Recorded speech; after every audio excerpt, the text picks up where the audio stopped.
కానీ పిల్లలు ఆడుకోవడానికి కానీ ఈ ప్రాంతాన్ని సుందరీకరించవచ్చు అని ఆలోచన చేసినాం. అది కూడా మంజూరు చేసినాం. మరి ఇవాళ పరిస్థితి ఏంటి అంటే ఇవన్నీ మంజూరు చేసి కట్టిన ఇల్లు పెట్టిన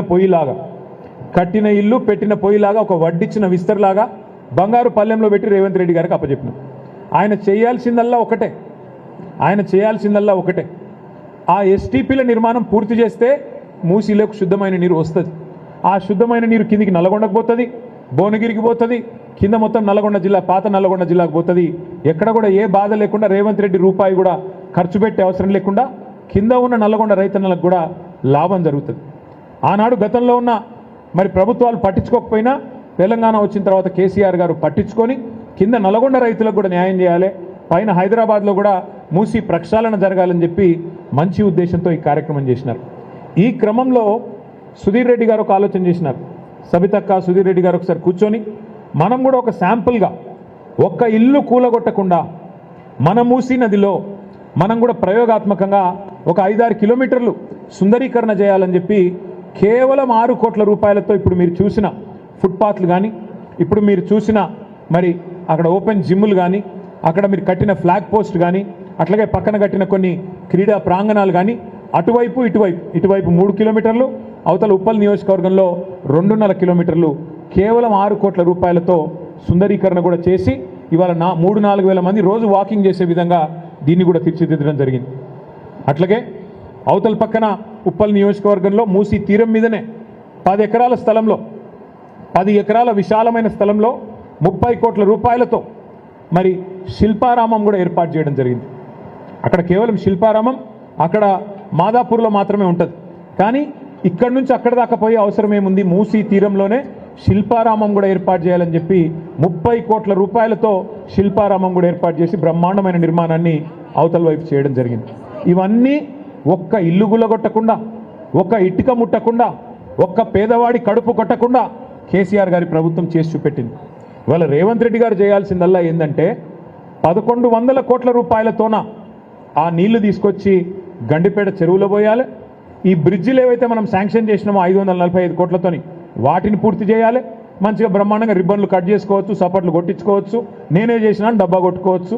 అన్ని ఎట్లయితే డబ్బా కొడుతున్నాడో మనం ఇచ్చిన ఉద్యోగాలకు కాయిదాలు ఇచ్చుకుంటా, మనం కట్టిన ఫ్లైఓవర్లకు రిబ్బన్లు కట్ చేసుకుంటా, ఇది కూడా గదే చేసుకొని ప్రచారం చేసుకోవచ్చు. కానీ ఆయన ఉద్దేశం వేరే ఉన్నది. ఆయన ఉద్దేశం మొత్తం వేరే ఉన్నది. ఇంత అల్కగా అయిపోతే, ఇంత అల్కగా చేస్తే ఆయన రేవంత్ రెడ్డి ఎందుకు అవుతాడు? అందుకే ఆయన ఆలోచన వేరే ఉన్నది. వచ్చిన మర్నాడే చెప్పిండు రేవంత్ రెడ్డి గారు 1,50,000 కోట్ల రూపాయలతో చేస్తాం మూసీని అన్నాడు. మేము పరేషాన్ అయినాం. అరే మొత్తం మధ్యలోకెళ్ళి ఎక్స్ప్రెస్ వే కట్టినా 55 కిలోమీటర్ల పొడవునా మంచిరేవుల నుంచి గట్కేసర్ దాకా మూసీలా ఎక్స్ప్రెస్ వే కడితే కూడా 10,000 కోట్లు అవుతుంది. అది కూడా మేము లెక్కేసినాం. అది కూడా మేమే ప్రాజెక్ట్ రిపోర్ట్ తయారు చేసి గవర్నమెంట్లో ఉన్నది. అది ప్లస్ 4,000 కోట్ల రూపాయలతోని సివరేజ్ ట్రీట్మెంట్ ప్లాంట్లు ప్లస్ ఇంకొక 2,000 కోట్లు సుందరీకరణ అన్నీ చేస్తే కూడా 16,000 కోట్లలో మూసీ సుందరీకరణ అయిపోతుంది. కానీ రేవంత్ రెడ్డి గారు 16,000 కోట్లతో పోయేదాన్ని ఇలా 1,50,000 కోట్లు అని పదే చెప్తా ఉన్నారు. ఇది మా మాట కాదు, రేవంత్ రెడ్డి గారే స్వయంగా ఆయన హైదరాబాద్లో బహిరంగ వేదిక మీద చెప్పినారు 1,50,000 కోట్ల రూపాయలతో మూసీ సుందరీకరణ చేస్తాను. మేము అసెంబ్లీలో అడిగినాం, అయ్యా మరి 1,50,000 కోట్ల ఖర్చు అంటే ఒక డీటెయిల్డ్ ప్రాజెక్ట్ రిపోర్ట్ ఏమన్నా మీ దగ్గర ఉందా, సమగ్ర ప్రణాళిక ఉందా, ఉంటే దయచేసి చెప్పండి అన్న. 2.5 ఏళ్ళైంది, ఇంతవరకు డిపిఆర్ లేదు, ఇంతవరకు డీటెయిల్డ్ ప్రాజెక్ట్ రిపోర్ట్ లేదు ప్రభుత్వం దగ్గర, ఒక ప్రణాళికనే లేదు. కానీ ఇవాళ కింది నుంచి మీది దాకా ఇవాళ ఇండ్లకు రెడ్ మార్కులేసి, ఇప్పుడే ఆ తమ్ముడి బాధ విన్నారు మీరు మహేష్, ఒక ప్రెగ్నెంట్ భార్య ఉంటే 9 నెలల కడుపుతోనుంటే మిమ్మల్ని బయటికి వెళ్ళగొడతామని చెప్పి అధికారులు అనధికారికంగా వచ్చి బెదిరిస్తూ ఉన్నారు. అధికారికంగా నోటీసులు ఇవ్వరు, రెడ్ మార్కులు వేస్తారు, మెడలు బట్టి నూకుతారు, అక్రమ నిర్మాణాలు అంటారు. మరి మీరే ఇచ్చిండ్రు కదా పర్మిషన్లు 2009లో 2004లో అంటే అవన్నీ మాకు తెలియదు, అప్పుడెవడున్నాడో వాడిచ్చిండో మాకు తెలియదు అని చెప్పి ఇష్టం వచ్చినట్టుగా వ్యవహారం చేస్తూ ఉన్నారు. ఇవాళ రేవంత్ రెడ్డి గారిని మేము అడగదలుచుకున్నది ఒకటే, కాంగ్రెస్ పార్టీని మేము అడగదలుచుకున్నది ఒకటే, ముఖ్యంగా పెద్దలు రాహుల్ గాంధీ గారిని అడగదలుచుకున్నది ఒకటే. అయ్యా రాహుల్ గాంధీ గారు, మీరేమో ఉత్తరప్రదేశ్లో బుల్డోజర్ రాజ్యం నడుస్తున్నది అని చెప్పి మీరు మాట్లాడుతూ ఉంటారు, తెల్లారు లేస్తే అక్కడ ఉన్న ప్రభుత్వాన్ని విమర్శిస్తూ ఉంటారు. మరి మీరు చేస్తున్నది ఏంది తెలంగాణలో చెప్పండి. నిన్నగాక మొన్న ఖమ్మంలో 1000 ఇండ్లు భూదాన్ పట్టాలున్నాయి వాళ్ళ చేతుల్లో. 10-12 సంవత్సరాల నుంచి అక్కడ ఉన్న వాళ్ళను అర్ధరాత్రి దొంగల్లాగా దాడి చేసి 2-2.5 వేల మంది పోలీసు వాళ్ళని పెట్టుకొని ఏదో శత్రు దేశం మీద దాడికి పోయినట్టు, శత్రు దేశం మీద యుద్ధానికి పోయినట్టు మీరు పోయి 1000 మంది ఇండ్లు కూల్చేస్తే దాన్ని ఏమనాలి రాహుల్ గాంధీ గారు? బుల్డోజర్ రాజ్యం కాదా? మహబూబ్ నగర్ పట్టణంలో దివ్యాంగులు, వికలాంగులు, కాళ్ళు చేయులు చక్కగా లేనోళ్ళు, కళ్ళు కనబడనోళ్ళు, చెవులు వినబడనోళ్ళు ఒక 150 మంది ఇల్లు కట్టుకున్నారు ఒక కాలనీలో.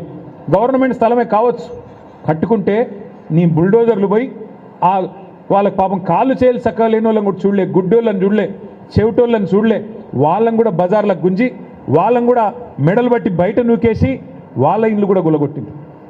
ఇక హైడ్రా పేరు మీద హైదరాబాద్లో చేస్తున్న అరాచకాలకైతే అంతే లేదు.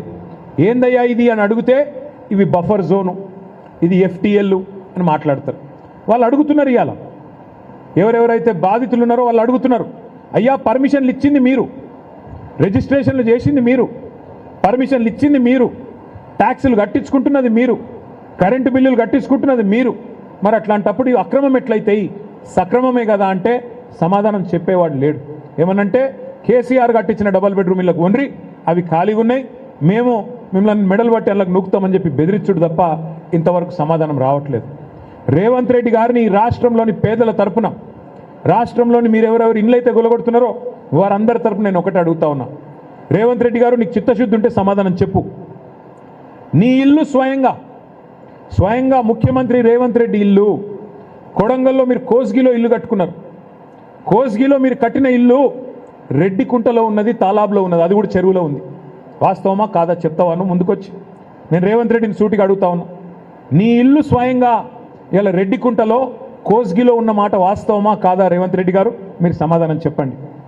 ముఖ్యమంత్రి గారి సోదరుడు అనుముల తిరుపతి రెడ్డి, ఆయన ఇల్లు దుర్గం చెరువు FTLలో ఉంటుంది. కానీ ముఖ్యమంత్రి గారి ఇల్లును మాత్రం ఎవడు ముట్టడు, హైడ్రా రాదు, ఇంకొకటి రాడు, ఎవడు రాడు, ఏ అధికారి రాడు, అంత ధైర్యం వాళ్ళకి లేదు. అట్లాగే మంత్రులు పొంగులేటి శ్రీనివాసరెడ్డి ఇల్లు బఫర్లో ఉంటుంది, మంత్రులు డాక్టర్ వివేక్ ఇల్లు బఫర్లో ఉంటుంది, KVP రామచంద్రరావు ఇల్లు బఫర్లో ఉంటుంది, మీ చీఫ్ విప్ పట్నం మహేందర్ రెడ్డి ఇల్లు హిమాయత్ సాగర్ చెరువు మధ్యలో ఉంటుంది. ఇవి ఏవి కనబడాయట, వీటిని మాత్రం ముట్టడానికి అధికారులకు ధైర్యం లేదు, హైడ్రా కళ్ళు కనబడతలేవు.